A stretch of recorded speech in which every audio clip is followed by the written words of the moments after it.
స్థానిక సంస్థల ఎన్నికల నిర్వహణపై తెలంగాణ ప్రభుత్వం కసరత్తు చేస్తోంది. ముందుగా సర్పంచ్ ఎన్నికలు నిర్వహించాలని డిసైడ్ అయింది.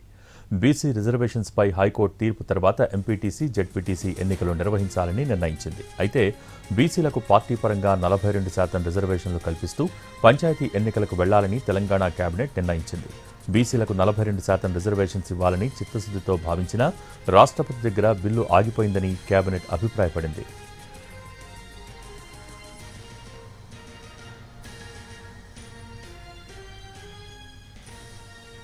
గతంలోనే స్థానిక సంస్థల ఎన్నికలకు సంబంధించి షెడ్యూల్ విడుదలైనప్పటికీ బీసీ రిజర్వేషన్ల విషయంలో లీగల్ సమస్యలు ఎదుర్కొంది. వాస్తవంగా 50% రిజర్వేషన్ల పరిమితికి మించకుండా ఎన్నికలకు వెళ్లాల్సి ఉంది. డెడికేటెడ్ కమిషన్ బీసీలకు 42% ప్రకారం రిజర్వేషన్ల జాబితాను ఇప్పటికే ఇచ్చింది. దాని ఆధారంగానే ఎన్నికల ప్రక్రియ కూడా మొదలైంది.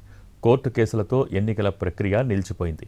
ఇప్పుడు ఎన్నికలకు వెళ్లాలంటే 50% మించకుండా రిజర్వేషన్ల జాబితాను మరోసారి డెడికేటెడ్ కమిషన్ నుంచి తప్పించుకోవాల్సి ఉంటుంది. ఇలాంటి పరిస్థితుల్లో రాష్ట్ర మంత్రివర్గం కీలక నిర్ణయం తీసుకుంది.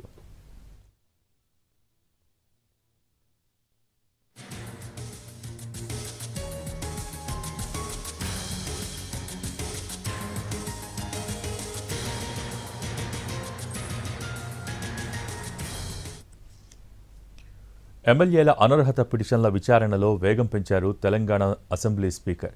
విచారణకు సంబంధించి ఎమ్మెల్యేలకు స్పీకర్ నోటీసులు ఇచ్చారు. రేపు, ఎల్లుండి 4 ఎమ్మెల్యేల క్రాస్ ఎగ్జామ్ చేయనున్నారు. రేపు తెల్ల వెంకట్రావు, సంజయ్ పిటిషన్లపై విచారణ, క్రాస్ ఎగ్జామినేషన్ ఉంటుంది. ఎల్లుండి పోచారం, అరికపూడి గాంధీ పిటిషన్లను విచారించనున్నారు స్పీకర్.